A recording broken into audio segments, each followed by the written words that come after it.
What's up, everybody? I have an amazing show coming your way. If you want to know how one agency owner built an SEO agency over 6 million and sold it, and even before that, got to a point where they could actually go on a sabbatical and the agency keep running without them, which is total freedom, and to come back, this is the episode for you. So let's go ahead and get into it.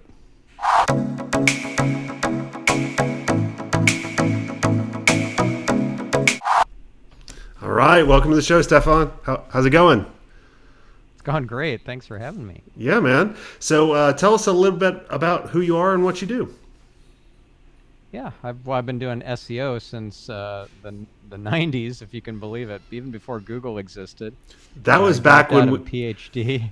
Yeah, that was probably back when we could put all the keywords in the background and put it the same color. Yeah, I never did that. I always thought that was a little sketchy, but yeah, that did work kind of for a little while back in those days. But the idea of having 8 or 10 different search engines that you had to optimize for was a little nerve-wracking back then. If you recall, there was InfoSeek and Lycos, and Lycos, AltaVista, Dogpile, Metacrawler, Excite, WebCrawler, Excite. I remember all of them. Yeah, it was crazy. Yeah, that was an interesting time. But then Google changed everything and became the 800-pound gorilla, and I knew that I needed to reverse engineer that algorithm and figure it out. And so I did, and our agency went from being more of a web agency, interactive agency, to being a specialist SEO agency. And we really made a name for ourselves. Even I developed a technology platform for doing an end run around all the technical roadblocks that most SEOs face with regards to things like implementing URL rewrites and fixing architectural issues and so forth. Yeah, I used a reverse proxy technology and created this software as a service. We had clients like Zappos and Nordstrom using it, and we charged on a cost per click basis, which was brilliant because we could go head to head with pay per click. Like, oh, well, you're paying 50 cents a click on average or $1 per click. We only charge 15 cents a click. So you should buy as much traffic as you can from us. And if we don't deliver, you don't get the traffic, you don't have to pay. So it was a no-brainer. I love it. Now, how long did it, was that part of the agency when you actually sold it, or was this a spinoff? It was. Very cool. It was. So that technology was really the main reason why our company was valued at what it was valued at, and we got the nice exit. In fact, I don't even know if we were just a traditional agency like everybody else, if we would even have been approached. Yeah. I have a feeling we would have been. Now, do you feel so having that, and I've been talking to a lot of agency owners, in the mastermind and over the years about, if you can build that little black box that only you have. Because I saw part of that as well as our agency. We were one of the first to build our own CMS system because we started in 99, so a little behind you. And we built an e-commerce system, email marketing system. Now, we probably weren't as smart as you and a lot of other people that are like WordPress and all these, because we didn't turn it into a SaaS product. It was we installed it every time. And we were always working on our clients. But do you feel that more agencies, especially the specialized agencies, if they could try to figure out how to build a technology that makes them unique, does that really separate them? It does. And I think the real with regards to that lies with AI. So figuring out what can be automated or scaled with some artificial intelligence technology, and to not have to kind of brute force it, because there's some really incredible AI tech out there already. Like, for example, GPT-3 is a game changer, and you could sign up for their beta and start using it, incorporate it into your product, and have a real competitive edge. Fantastic. I have not heard of that, but I'm not in that realm. So everybody Okay. go check that out, or tell us a little bit more about that so people know to. Yeah, yeah, yeah. So there's a company called OpenAI, openai.com, and their flagship product is GPT-3. And yeah, GPT-3 stands for Generative Pre-trained Transformer 3, in case you're curious. But the idea of it is that it can take your input. Let's say you ask for GPT-3 to write you a poem. Write me a poem about Elon Musk and make it like a Dr. Seuss poem. And lo and behold, it actually does it. It's amazing. You could ask it to catalog and sort images based on the kind of animal it is, and all sorts. Like you could just ask it questions, and it will answer those questions. It's phenomenal. So somebody who asked GPT-3 to write a poem about Elon Musk, like Dr. Seuss would write it. This is really hilarious. The, you can Google it, or you can drop this link into the show notes. But I'll just share one stanza from that poem with you. But I'll tell you what I'll do. I'll send my Mars rovers to Red Planet U. Oh, that's man, that would have been awesome for college, for me in college to be like, do this paper for me and do it this way. And it seems to have a sense of humor. It's like really outstanding. And It's this is a free incredible. tool right now. It's not free, but it's not prohibitively expensive. Wow. Okay, everyone, go check that tool out. And yeah, they're not sponsors or anything, so that's just a really pretty cool tool. I'm going to go check that out. Let's talk a little bit about what were some. Now we talked about you built a particular technology that was your own, for your agency that enabled you to sell it. But what were some of the other things that you did in order to get to a point where you could go on sabbatical and the agency keep growing? Yeah. Well, it's important to work yourself out of a job. If you are relying on your own steam, your own initiative, and skill sets in order to do all the selling and to manage the client relationships, to help with higher level uh, projects, activities, and so forth, then by being indispensable, you become the biggest roadblock in the growth of the agency. So I didn't want that for myself. I wanted to be the visionary and not the integrator or implementer. So I brought on COO and different VPs, and even and to the point I brought in a CFO to help with the the growth, and even a CEO, so that I could just step back and I didn't have to be. If I had my company acquired and I had to go with the company, that defeats the whole purpose, because I want an asset that I can sell. I don't want to go from being self-employed to employed by somebody else. That's the wrong direction. So I wanted to build a company that I could be able to run, but without having to do the day-to-day work. And I wanted to own it, but not operate it. And I wanted it to be an asset that I could sell at any point. I didn't have golden handcuffs that would keep me at the acquirer's premises for very long. So I negotiated down the earnout. They did want me to stay for a period of time, but the maximum I would do was 6 months. And as soon as that 6 months came and went, and then the check cleared, they were surprised that I gave notice. I'm like, really? Like, how could you be surprised by that? I don't get that. Anyway, so that was kind of the quick story about how I went on and did other things. I started another agency. It started more as a lifestyle kind of uh, business where I could just take months off at a time, even with a very small team.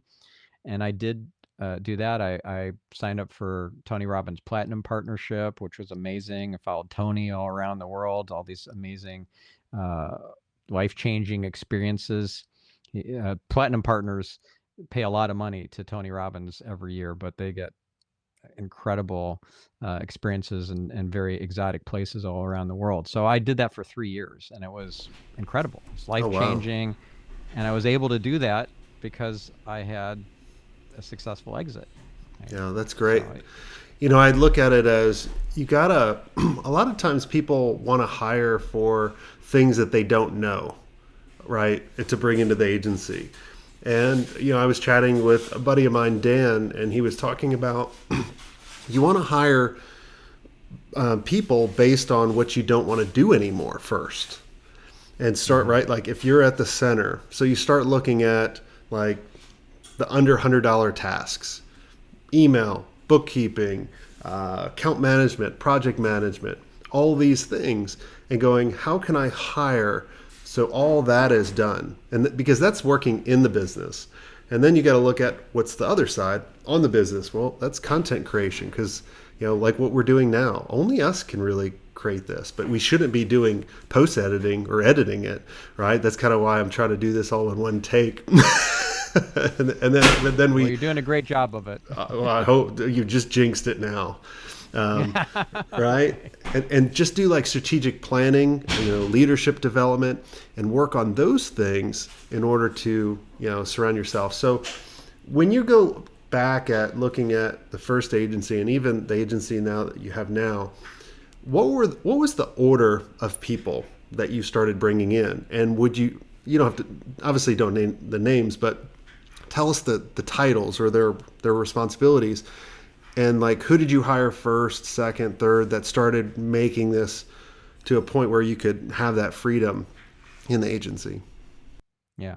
Well, when I started, I wanted to bring on contractors first. I wasn't sure to what scale I would get and how quickly, and I was bootstrapping, and I didn't have any money to speak of. I was up to my eyeballs in student loan debt. I was studying for a PhD, and I dropped out in order to start the agency. So I started with contractors to deliver on the client work, and the very first event that I networked at to get my first big clients, it was um, I don't know if I'd call it dumb luck. It was maybe a mix of that and gumption to like I was pretty cheeky to go, and I talked my way into this conference called How to Market on the Internet. It was a very premier event, cost several $1,000s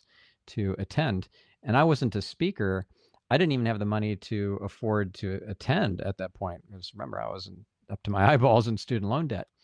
But what I managed to do is I got in for free by being a volunteer, and they gave me the job of being a mic runner. So imagine this: it's 1995, and this is my first conference that I in my industry that I'm at, and I'm the mic runner in one of the rooms, and as a cheeky 24-year-old, I think that I know more than the people on stage, and so I have the mic and I start chiming in.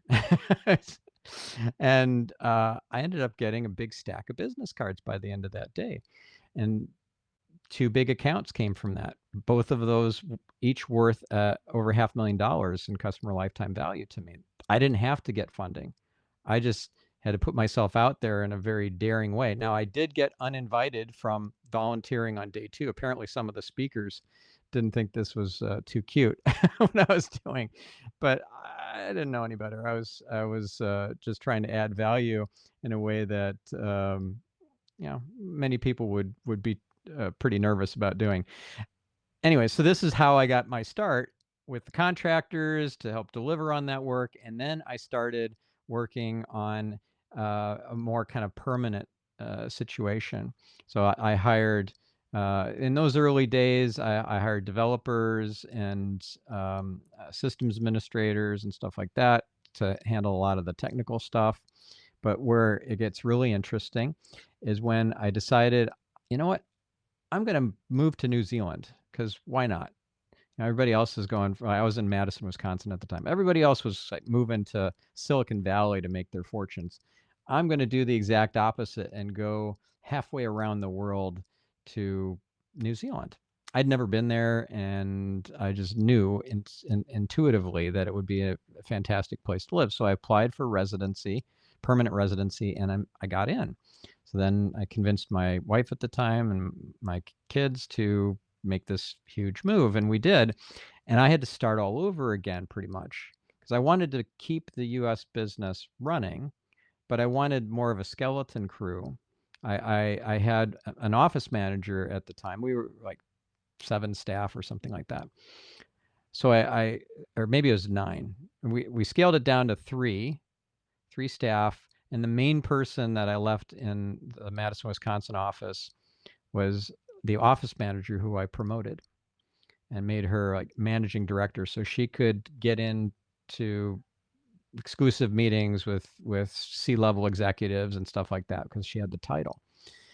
And I went to New Zealand and I started with nobody there, no team. It was very stressful for a month or so, but the very first hire there was a general manager. That general manager I found through a recruiting firm. And then I was able to, using that same recruiting firm and the guidance of that general manager, find, I think we had 7 other people that we brought in within a 2 or 3 month time period. So we had to build the team fast because we had a lot of work and we didn't have anybody to deliver on it because I scaled down the other office to just 3 people. So that was stressful, but really rewarding and fun. And once I had that general manager, it was just so much easier because he was the equivalent to COO. And so if you have to find one person, it should be your COO.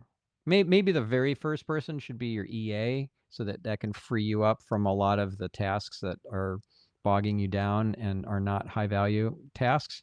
But after that, for sure, the COO, I think, is the most critical role because that allows you to stand back and be the visionary and speak at conferences and write books and write columns for magazines and things like that and not have to worry about the day-to-day of operations. Oh, your video, your audio is off. There we go. See, you jinxed me. You jinxed me. See, we hilarious. won't edit it, but right. But the one thing that I see is when you're on the side of the fence of working in the business, you're always kind of thinking of what and how. Like, what should I do and how should I actually do it? But if you're on the other side of the fence of working on the business, the only thing is like, where are you going? Why are you going there? And who? Like, who do I bring in to figure out the what and the how and all of that? It makes things a lot easier. I see like that operations person as crucial, just like you. But I also see like with certain agencies, it depends on the situation, right? I look at it as the first hire almost, after like a project manager to manage some of the stuff so you can keep doing sales, because you got to think of like when you're starting out, you're doing sales, but you also have to figure out how can I get leads before I hire a salesperson, in order to help them. So I look at it as hire a marketing person to produce leads because you're probably already doing a lot of marketing things that you can get off, right? Mm-hmm. And then after that, bring in a salesperson to help you because as you get busy with delivering all that work and building the relationships, you start dropping the ball and you actually you might have gone through this. I know I did. Self-sabotage the deal. You try to grenade, the engine because you're like, the car can't go any faster because I know we're going to do really bad. And then I look at it as like, how do we bring in that ops person in order to really help out. But everyone's in a little different situation. Like if you're getting a ton of leads and you're in a good spot, then you can bring in that person. So you got to self-evaluate. There's no one Yeah, that's a solution great every point. time. That's a great point. And if the lead flow is what needs to be addressed first, you don't have to necessarily hire a salesperson. You could go with an outsourced firm that can help you with appointment setting or with the closing or with all of it. For example, there's one company that comes to mind is called Metagrowth, and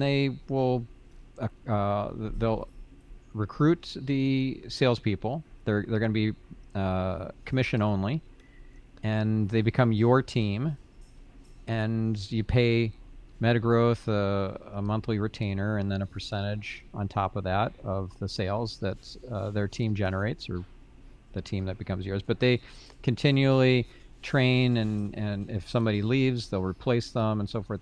And that's a way to build a outsourced sales team pretty quickly.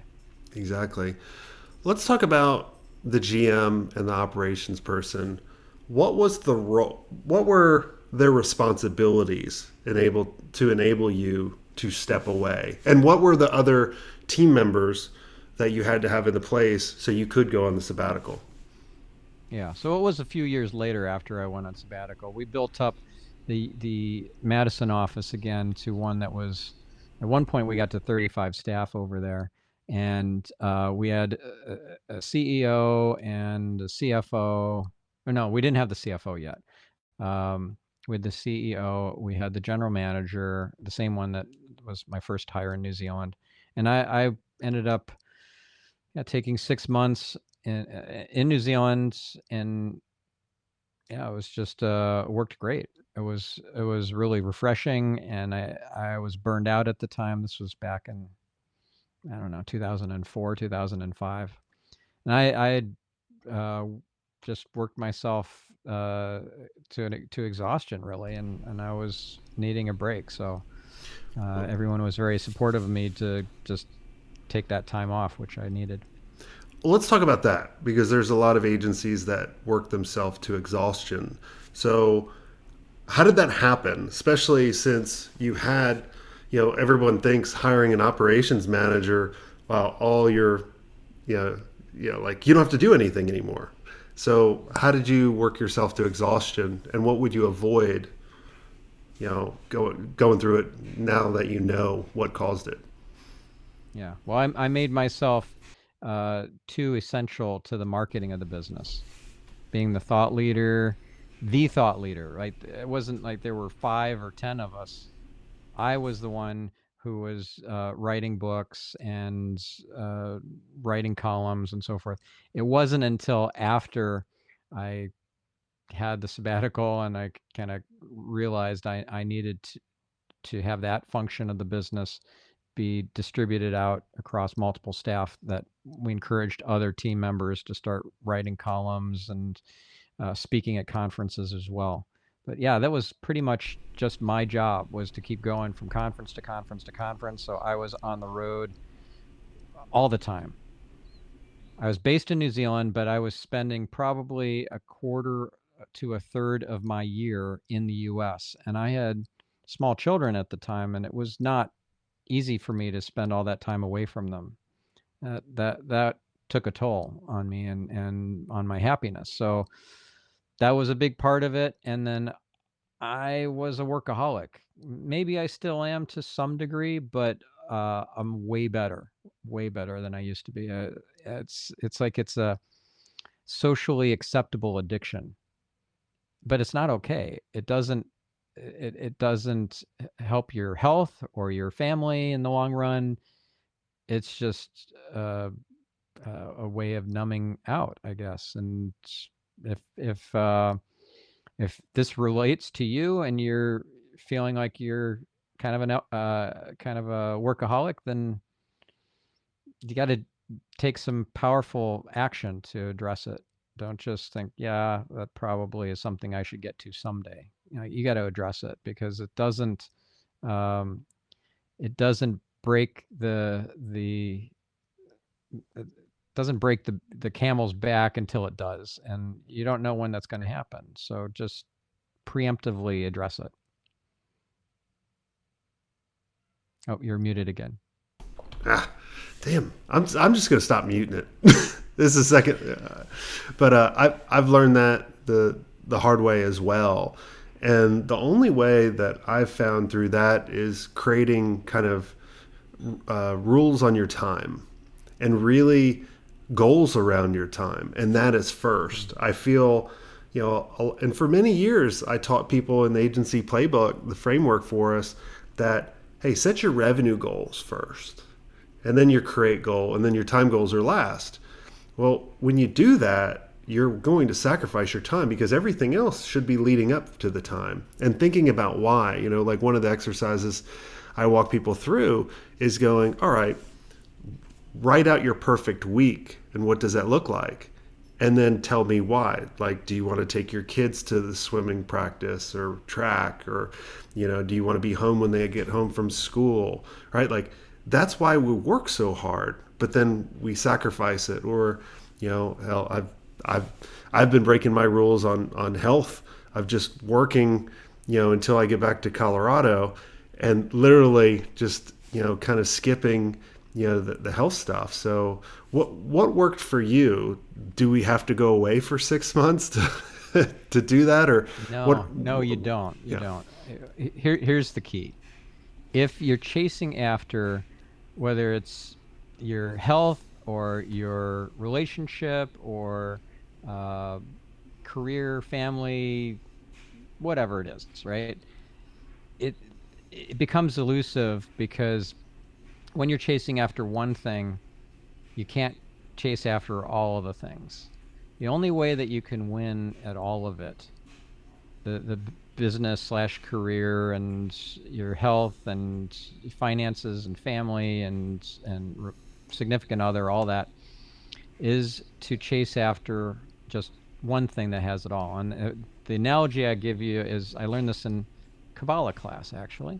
It's a prism, and the white light shines into one side of the prism, and out comes all the colors. And the colors represent all the different aspects of your life, friends and the business and family and health and all that. So stop chasing the colors and chase after the white light. So that's the light of the creator, like whatever your spiritual beliefs are, just that encompasses everything. And that's where I had the biggest breakthroughs, is by stopping chasing after those individual things and just worked on me as a spiritual being, and everything just seemed to fall in line. It's just like life was happening for me, not to me, once I started Love it. focusing on the bigger picture.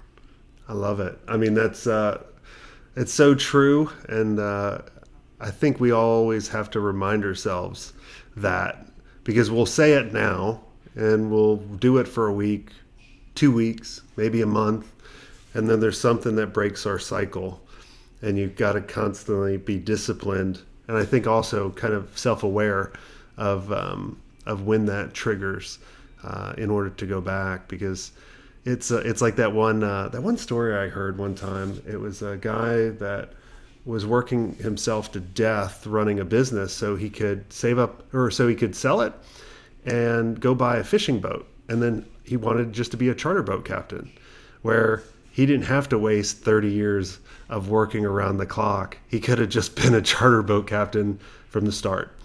And I think a lot of times we have to kind of learn those lessons the hard way. But that's why you guys listen to the show, to hopefully speed up that success or avoid those failures from others. That's why we have those conversations. Well, this has So all true. been amazing. Is there anything I didn't ask you that you think would benefit the audience? I do think if you can establish your authority in a very powerful way, that is going to make a huge impact. So, for example, the thing that really put me on the map, not only did the gravity stream technology really help with this, but I co-authored a book called The Art of SEO. I ended up coming up with other books as well after that, but the big one is The Art of SEO. And if you can find a niche where you can write a book, maybe even get a publisher for it. So O'Reilly was my book publisher. We have 3 editions out of The Art of SEO, and I'm working on a 4th edition right now. And that is a huge game changer. If you don't have the time for that, maybe hire a ghostwriter to help you write it. So you don't have to be the one to write it. You just have to be the author of it or co-author of it. So that can be a game changer. Another thing that along those lines that really made a big impact in the early days was when we went from building search engine optimized e-commerce websites to doing consulting for even bigger companies that didn't want us developing the sites. They just wanted us providing the guidance, like SEO audits and all that sort of stuff. And they had their internal teams implement it. Our first big account, we didn't actually make any money off of. And that was strategically on purpose. We wanted to get a really big name right out of the gate as a client for SEO auditing. So we approached Target.com, and asked them if they would like a free SEO audit in exchange for use of their logo and a testimonial, assuming that they were happy with what we produced. And they said yes, and they loved what we produced, made them a lot of money, and they were happy to give us a testimonial and use of their logo. So once we had that on our clients page and our testimonials page, it was a lot easier to sell other accounts. That was just super ninja. Yeah, I remember landing the first big account, and then they kept rolling after that. They want to hang out with others, even though it doesn't matter. It really, it's just a name, but people think, oh, if the biggest companies work with you, they're the smartest, which that's not true either. They're just big. So that's awesome. So, but you come pre-approved. It's like social proof. And if you can shortcut that process, if you haven't worked with a really big name company, imagine somebody so huge that everyone will have heard of it, and that could be one of your clients. Yeah, this just it seems like a no-brainer to me. Just offer them something irresistible for free in exchange for a testimonial. Somebody's going to bite. Somebody's going to say yes to that. And yeah. I love it. I love that. It's just grassroots stuff too, right? Like this is easy stuff we all can go do. So make sure you go do it. Where can people find out more about you? Check out the books. Where can they go? Yep. StephanSpencer.com. Oh, I also have 2 podcasts. So you were on one of them. You were on Marketing Speak. That's at marketingspeak.com. And then my other podcast is a biohacking and spirituality podcast. And that's Get Yourself Optimized, which is at getyourselfoptimized.com. Awesome. Well, thanks so much for coming on the show. And if you guys enjoyed this episode and you want to be surrounded by amazing agency owners on a consistent basis where we can see the things you might not be able to see and also help you get over those hurdles, because we've been there before, I want you guys to go to digitalagencyelite.com. This is our exclusive community where we provide you the tools, coaching, community, everything you need to scale your agency faster so you can get to a point to exit one day if you want, whether it be exiting your current role or exiting the business. So make sure you go there now. And until next time, have a swank day.